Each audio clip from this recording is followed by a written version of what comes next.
Tinggal yang kedua, engkau harus akui Isa itu anak Tuhan. Kalau kau cintai dia, harus akui bahwa dia anak Tuhan. Maka Syekh bilang, maksud Anda Tuhan itu suka ada anak?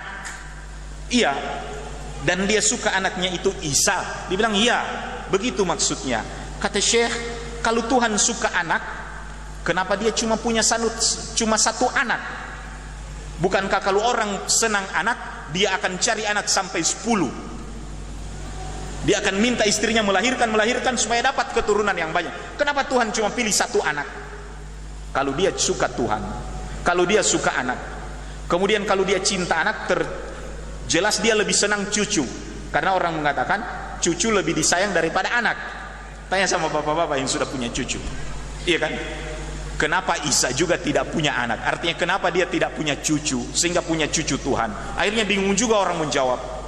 Bagaimana dengan ini? Nah, jemaah sekalian dirahmati oleh Allah Subhanahu wa taala, terhadap keyakinan yang berbeda, Islam datang dengan satu keyakinan yang pasti. Allah taala katakan, qul huwallahu ahad, Allah itu esa, lam yalid walam yulad, Allah tidak beranak dan juga tidak diperanakkan. Inilah yang dihadapi oleh Zaid bin Amr.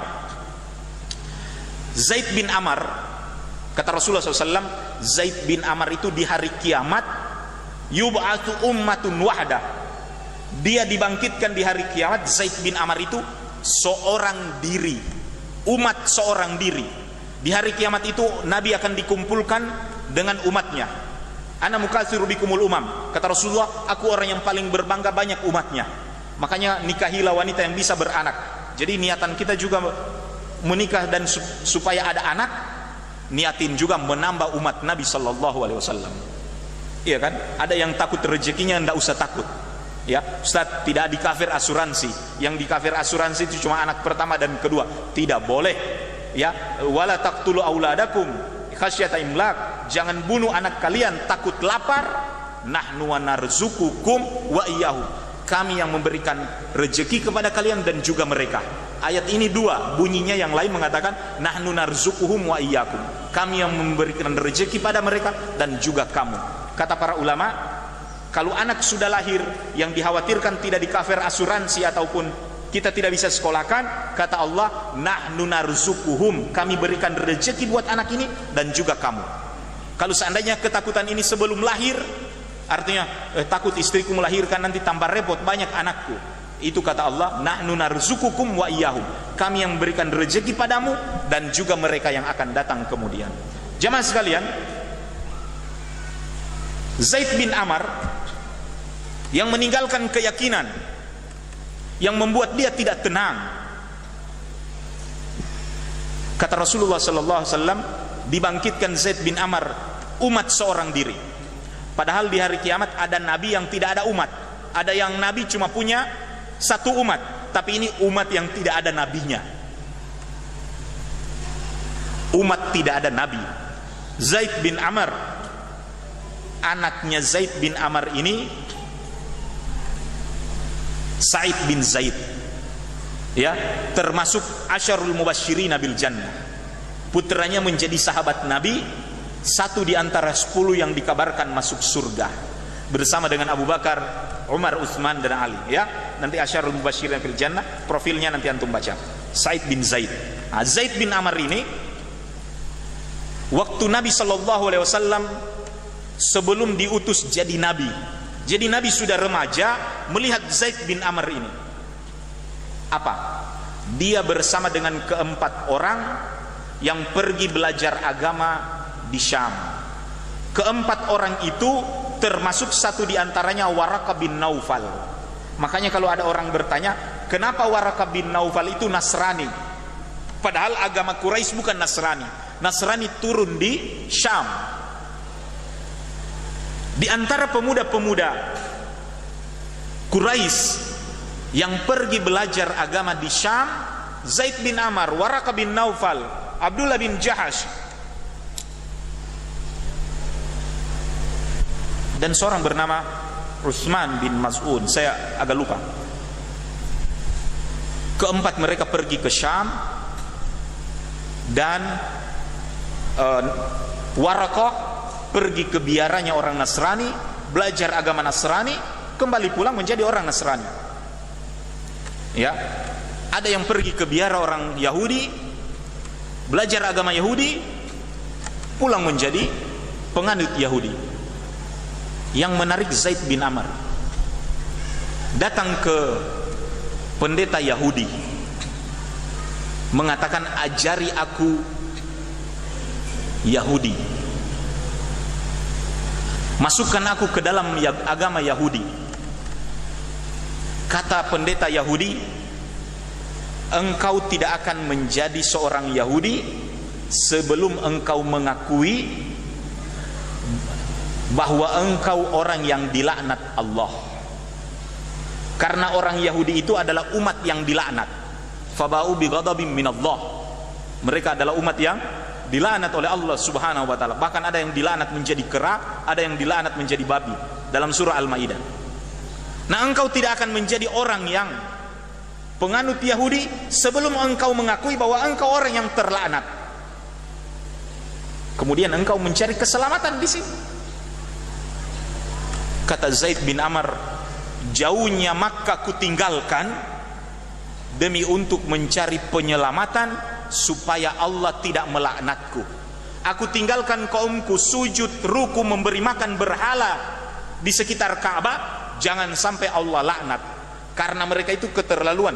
2 pezina saja mereka patok di sekitar Ka'bah untuk disembah, yaitu Isaf dan Nailah. Ada kisahnya di Sirah Nabawi, antum pernah dengar? Isaf dan Nailah, 2 pemuda Arab di Yaman, suka baku suka, tidak direstui oleh keluarga, lari ke Makkah, ikut jamaah haji.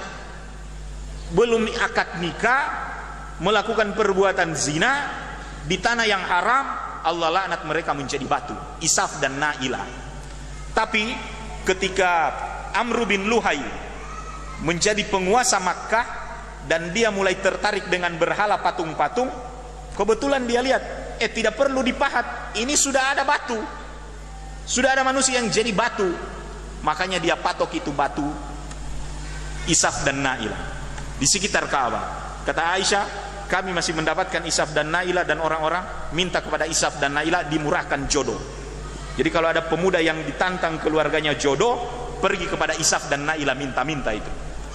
Bisa dipahami? Zaid bin Amr mengatakan, a'udzubillah min la'natillah. Aku berlindung kepada Allah dari laknat Allah. Justru aku datang di Syam, lari jangan sampai Allah laknat. Kemudian aku datang di Yahudi, kemudian mengaku aku sebagai orang yang dilaknat. Kata pendeta, tidak ada jalan lain cuma begini engkau menjadi Yahudi. Menjadi seorang Yahudi harus mengakui engkau orang yang dilaknat oleh Tuhan. Dia bilang, ajarkan aku agama yang benar. Dia bilang, tidak ada lagi agama yang benar. Agama yang benar cuma agama yang hanif, agamanya Ibrahim. Agama Ibrahim yang hanif. Bagaimana agama Ibrahim yang hanif? Jemaah sekalian, pendeta Yahudi itu mengatakan, sudah tidak ada lagi agamanya Ibrahim, tidak tahu bagaimana tata cara beribadahnya, namun dia hanya menyembah kepada Allah Ta'ala yang satu.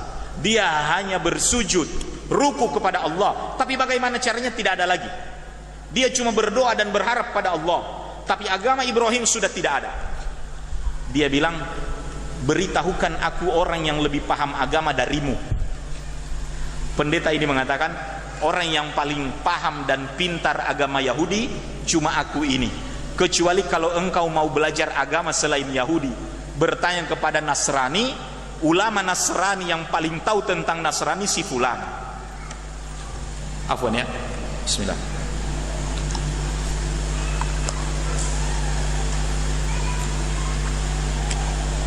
Jemaah sekalian dirahmati Allah.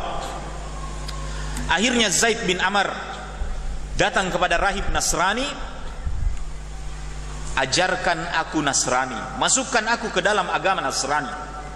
Kata pendeta Nasrani tersebut,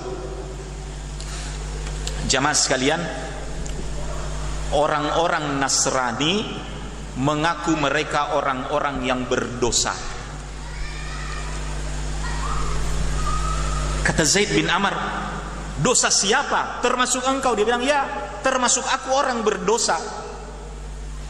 Lantas dosa siapa? Pendeta itu mengatakan, dosa itu dosa warisannya Adam dan Hawa. Dilarang mendekati pohon, mereka makan buahnya, dosa itu turun-temurun dipikul oleh turunannya.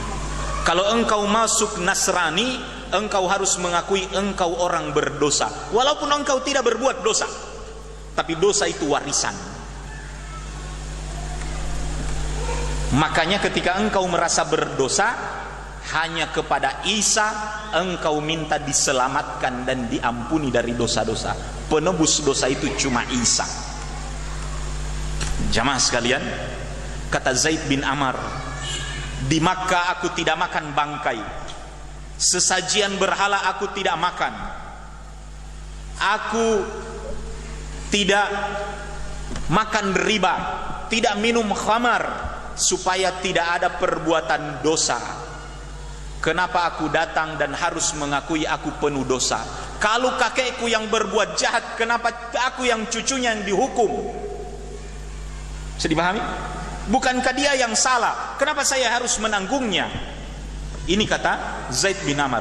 Kata rahib Nasrani, tidak ada cara kecuali seperti itu engkau menjadi Nasrani.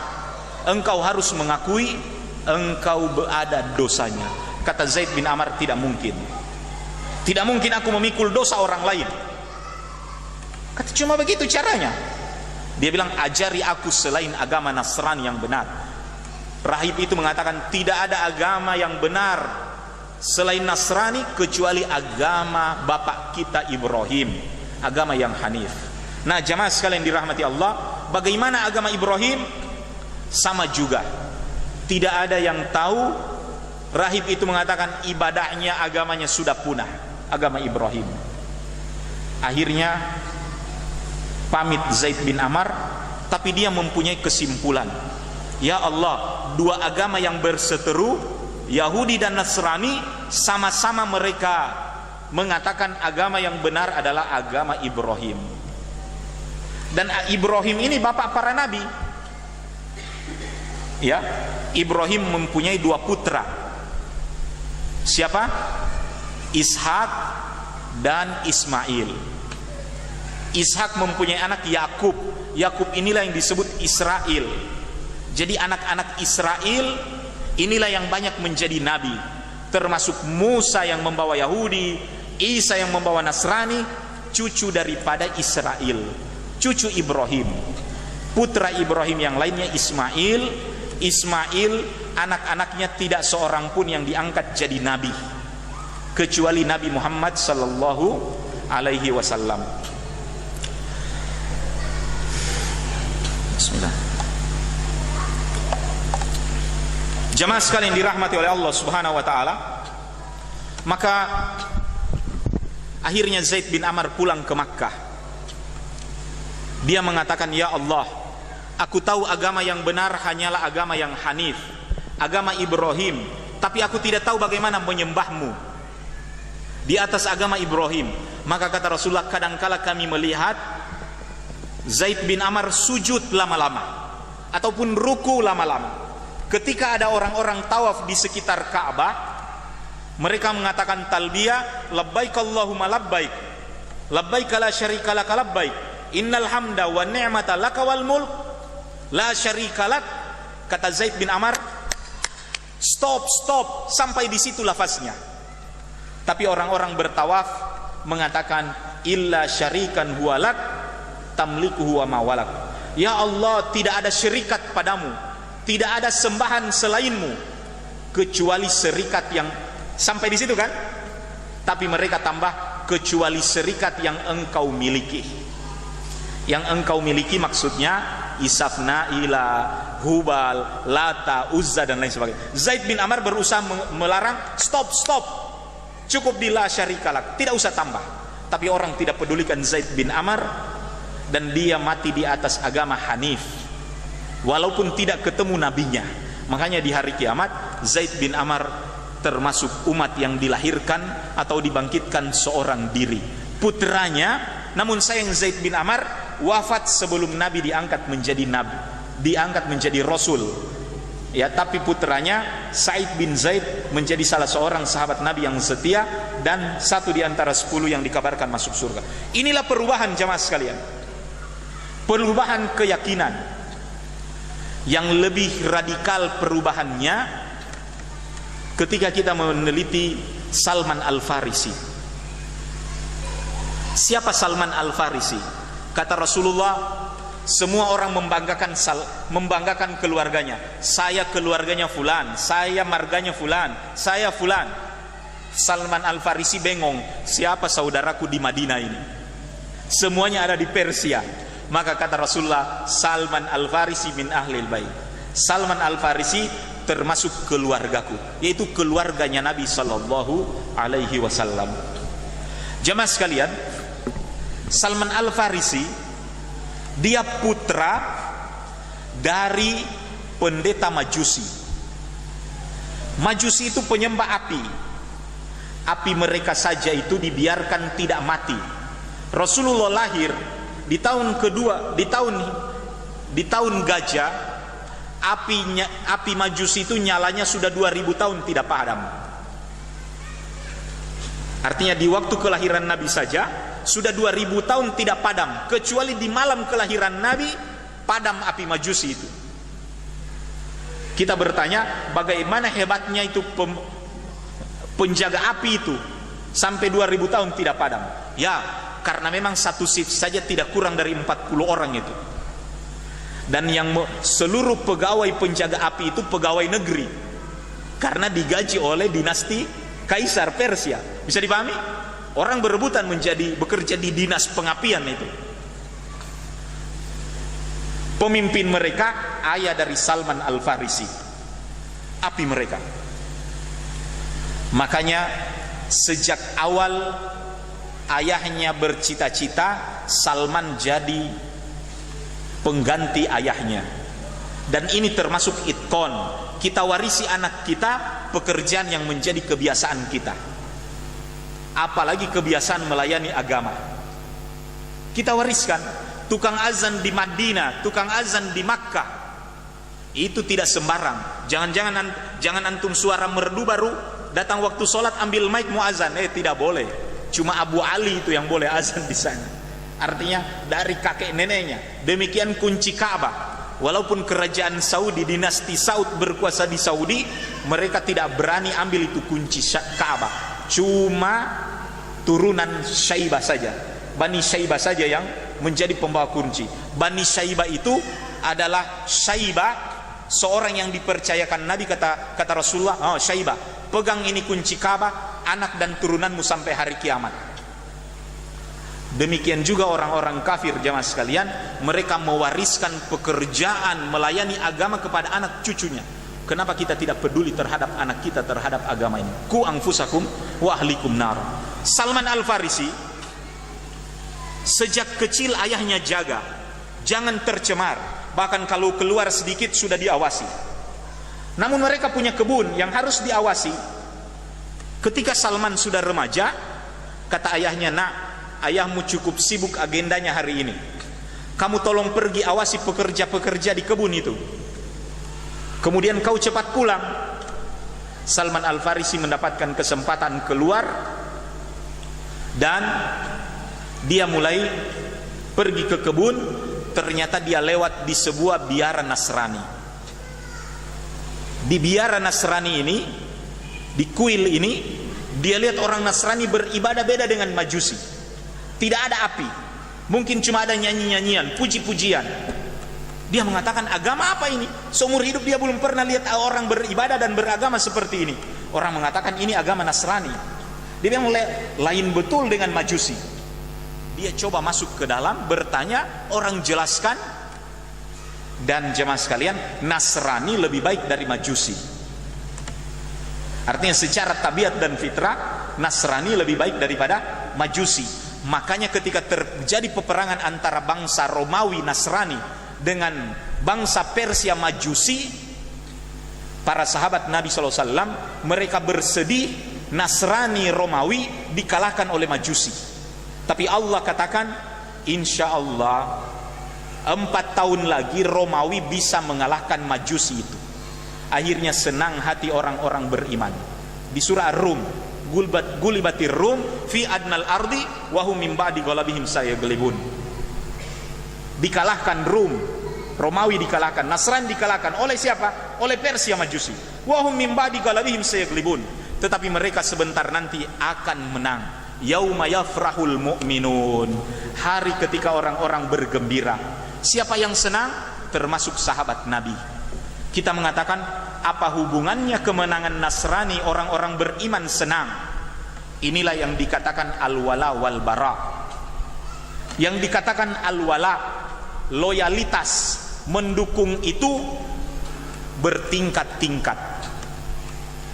Jadi jangan pasang satu fanatik, kemudian fanatik itu menabrak sesuatu, tidak dipertimbangkan al-wala, loyalitas. Tidak ada hubungan kita dengan orang Nasrani, tapi ketika terjadi peperangan antara Nasrani dengan Persia Majusi, kita lebih berharap orang Nasrani yang menang daripada Majusi. Kenapa? Karena kita dengan Nasrani sama-sama masih bersaudara agama samawi, turun dari langit. Bisa dipahami? Tapi ketika seorang Muslim dengan Nasrani, antum jangan pihak siapa. Wala antum harus terhadap seorang Muslim. Nah, inilah seorang Muslim. Karena yang disebut dengan al-wala bertingkat-tingkat.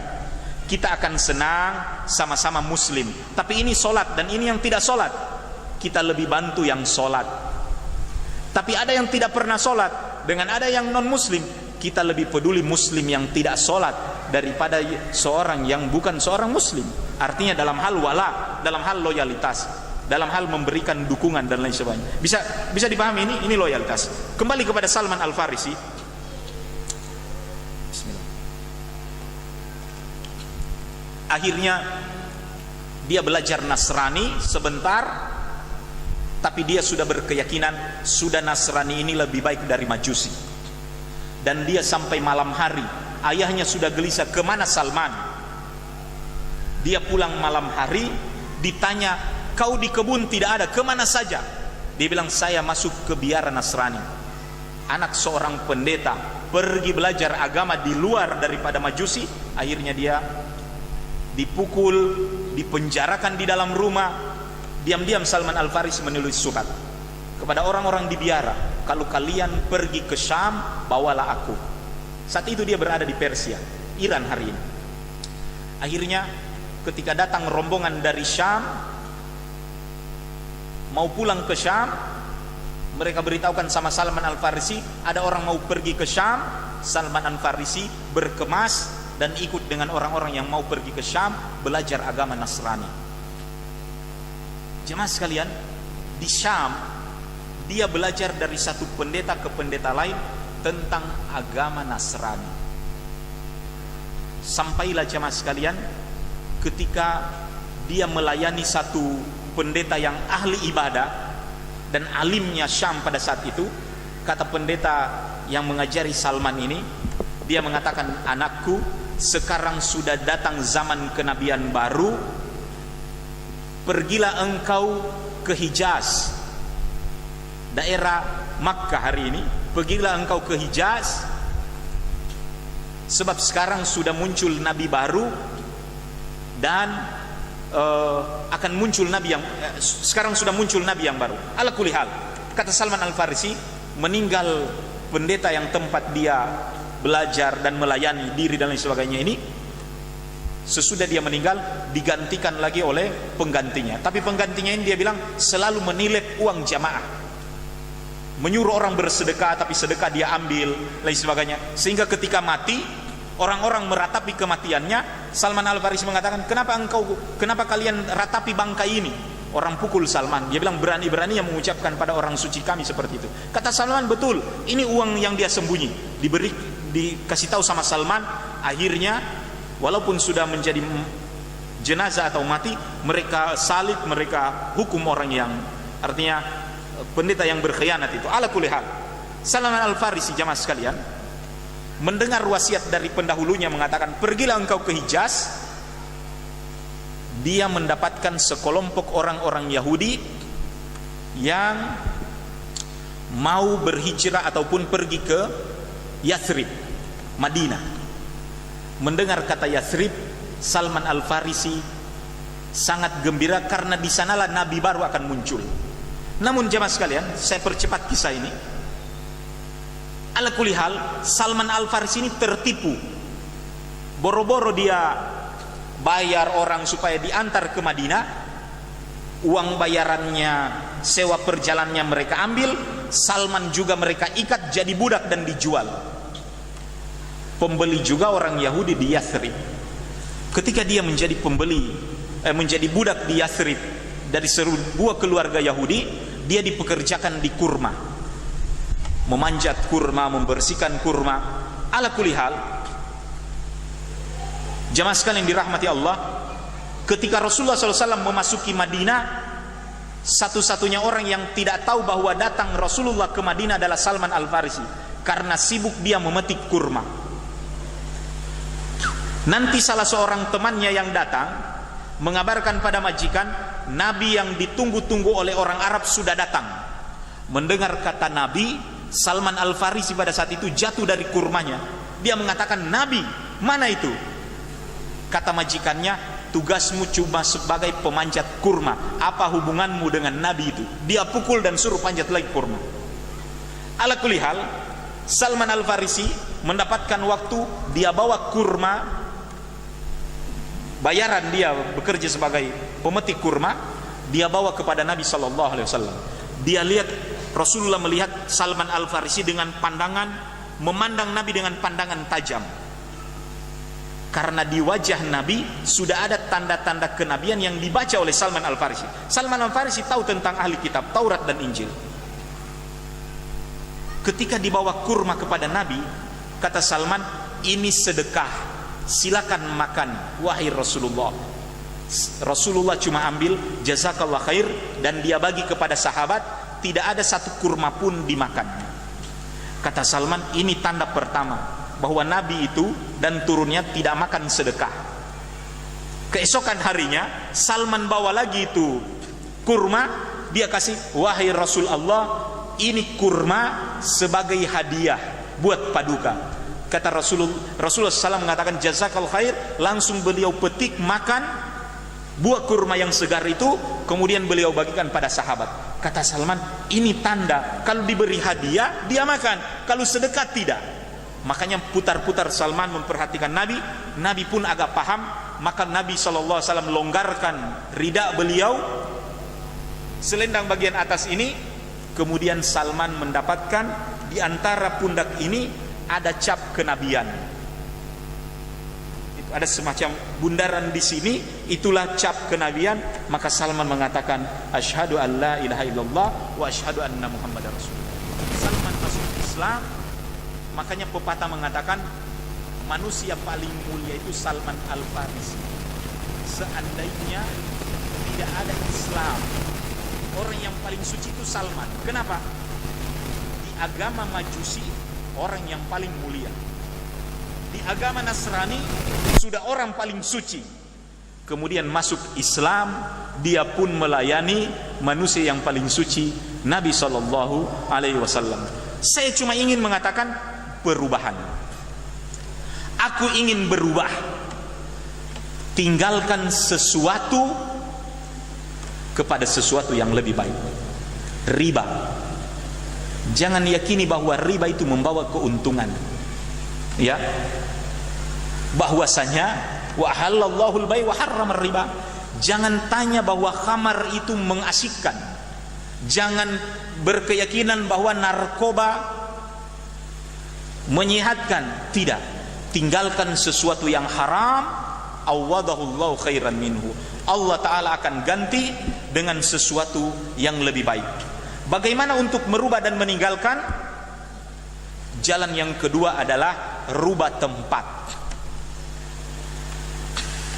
Orang mengatakan, Ustaz, model jualanku ini kurang bagus. Ya, rubah kemasannya, rubah posisinya. Sehingga kadang-kala kita kalau belanja misalnya di pasar ataupun di Misalnya pergi ke Tanah Abang dan lain sebagainya, kita heran satu kios kok banyak. Dari depan dia punya kios satu, di sini di belakang. Ternyata kita tanya, kenapa Pak banyak kiosnya? Dia bilang sama memang barangnya, cuma pembeli kita cegat di sana, di sini dan di sini. Artinya dia rubah itu posisi, bukan hanya di satu tempat. Mencari rezeki merubah tempat, mencari ilmu pun merubah tempat. Demikian juga diri ini. Dalam Riyadhus Shalihin, saya tidak akan baca lagi kisahnya karena terlalu banyak kisahnya. Jamaah sekalian, seorang pembunuh yang telah membunuh 99 nyawa, masihkah dia diampuni? Kata ahli ibadat, tidak bisa. Dia bunuh tukang ibadah, dia bilang kalau tidak bisa diampuni 99, 100 saja. Tapi seorang ahli ilmu mengatakan, ya, Allah Ta'ala maha pengampun. Lau ataitani bi qurabil ardi khataya, kalau engkau datangkan aku dengan dosa sebesar bola bumi, Allah datangkan ampunan sebesar itu pula. Lau balagat dunubuka ananas sama, seandainya dosamu melampaui, membumbung sampai ke langit, ya, Allah Ta'ala akan datangkan ampunan yang lebih besar. Makanya ampunan Allah lebih besar dari kemarahannya. Jangan pernah putus asa dari rahmat Allah. Kata ahli ilmu kepada pembunuh itu, pindahlah engkau, hijrah. Maka konon dia berpindah, tapi sebelum sampai di tempat pindah dia mati. Dua malaikat, malaikat azab dan malaikat rahmat berebut ingin mengambil jenazahnya, mengambil nyawanya. Tapi Allah Ta'ala utus satu malaikat mengatakan, ukurlah dari kampung mana dia lebih dekat. Ternyata setelah diukur, dia lebih dekat dari kampung takwa daripada kampung tempat dia membunuh. Itu pun riwayat mengatakan Allah perintahkan bumi supaya menyusut, supaya dia lebih dekat daripada ketakwaan. Jadi berubah jamaah sekalian, rubah tempat. Kalau perbuatan kita membuat kita banyak melihat hal yang haram, rubah tempat itu, rubah alat itu, ya, rubah teman-teman itu. Kata Imam Syafi'i, safir tajid iwadan amman tufariquhu. Pergilah kalian, karena kalian kalau merantau, kalian akan dapatkan pengganti dari apa yang kalian tinggal itu. Tidak tanggung-tanggung. Pergi bukan cuma pindah tempat, merantau, kata Imam Syafi'i. Ya, kenapa? Karena dalam merantau itu, kata Imam Syafi'i, wansaf fa inna lidil aishi, ya, fin nasabi. Bersungguh-sungguhlah, karena cuma bekerja keras engkau rasa lezat apa yang engkau nikmati. Kalau kita tiap hari cuma langsung terima duit dan makan, kurang nyaman. Daripada kita bekerja dan susah payah mendapatkan itu, baru kita makan. Ya, jemaah sekalian, kata Imam Syafi'i, inni ra'aitu kufal ma' tufsiduhu. Aku lihat air yang tergenang selalu dia kotor dan keruh.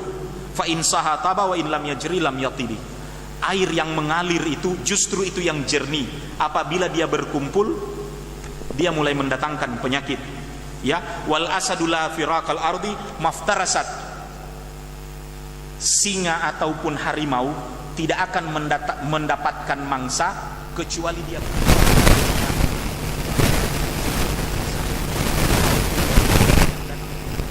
harus keluar, tinggalkan sarang, justru pergi ke kawanan yang bukan negerinya. Harimau tidak akan dapat makanan kalau tidak tinggalkan sarangnya. Wasahmu laulal firaqul qaus lam yusib. Anak panah dan peluru tidak akan mengenai sasaran kalau tidak akan tinggalkan solongsongnya. Kalau peluru tetap di dalam solongsong, tidak akan ketemu dengan apa yang dia tembakkan. Demikian juga anak panah kalau tetap ada di keranjangnya, tidak akan bisa. Dia harus tinggalkan supaya dia menancap, kata Imam Syafi'i. Wasyamsu law waqafat fil fulki daimatan lamallahan nasu min ajamin wa arabin. Seandainya matahari itu tidak pernah bergerak, bosan kita, orang Arab maupun orang Ajam, bosan melihat matahari. Tapi kenapa orang bergembira? Oh, sejuknya matahari pagi, oh indahnya matahari sore, rindu dengan teriknya panas dan lain sebagainya. Karena matahari selalu bergerak dan berubah. Hidup ini harus selalu berubah, jemaah sekalian. Pohon gaharu Wal udu fi ardi naun minal hatab. Antum tahu pohon gaharu? Di negerinya cuma kayu bakar. Orang Kalimantan masak ikan bakar, mereka bakar pakai pohon gaharu. Tapi di Saudi sana, di Arab sana, kayu yang paling mahal itu gaharu. 1 kilo saja 150 juta. Di kampung kita kayu api, kayu bakar. Kenapa? Kalau gaharu tidak keluar, bisa dipahami? Nah, inilah yang harus selalu kita berubah. Maka jamaah sekalian dirahmati oleh Allah Ta'ala, bahkan Imam Syafi'i mengatakan, safir fabil asfari khamsu fawaidi, bergeraklah, berpindahlah. Justru perpindahan, perantauan, pergerakan ada 5 keutamaan. Keutamaan yang akan didapat, iktisabu ma'isyatin, akan mendapatkan pekerjaan. Di kampung kita mengharapkan warisan orang tua. Warisan sudah dibagi oleh kakek kita kepada paman-pamannya. Tanah 10 hektar dibagi 5, tinggal 2 hektar orang tua kita. Orang tua kita pun yang mewarisi 2 hektar masih berbagi kita 4 dengan saudara kita. Tinggal 1/4 hektar. Iya kan? Pergilah. Safir, kita akan dapatkan rezeki. Dan juga tafriju hammin, tidak akan sedih. Kalau kita tetap di sini, kita dikungkungi dengan kesedihan. Sepintar-sepintarnya kau bukan keturunan yang mulia. Berpindah. Di tempat perantauan itu tidak ada ningrat, tidak ada bangsa, tidak ada darah. Yang ada hanya orang yang bekerja keras. Ya, wa ilmin wa adabin. Di tempat perpindahan pun akan ada ilmu, akan ada adab. Maka jangan pernah takut berubah, ikhwan. Wa suhbatu majidin. Dan juga teman-teman yang mulia. Nah, ini yang ingin saya sampaikan, berubah.